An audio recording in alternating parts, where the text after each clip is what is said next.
And now separation, they my face, dog. Get a life now easy. I still we have to make it. You hear me? Better must come. Burn them up. I just select against DJ Mafio.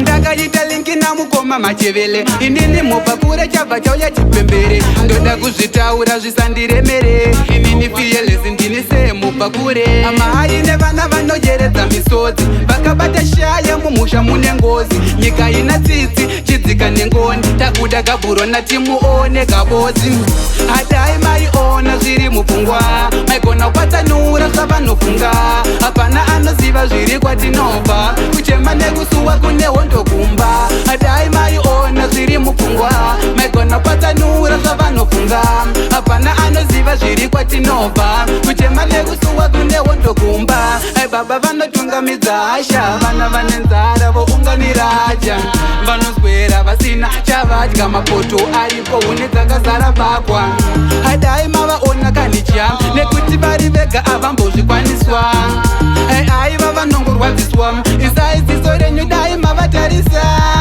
hadai mavavhenekera daira vakanyengetera diola demapri ibeza life vakuda nyacha dzakopindira dai maiona zviri mupfungwa maigona kwatsanura zvavanofunga hapana anoziva zviri kwatinobva kuchema nekusuwa kune hondokumba dai maiona zviri mupfungwa maigona kwatsanura zvavanofunga hapana anoziva zviri kwatinobva ana maina tsidzibanga rinojunga sandisiye ngoro yerugare titakure ngoro yerugare etungamira ngoro yerugare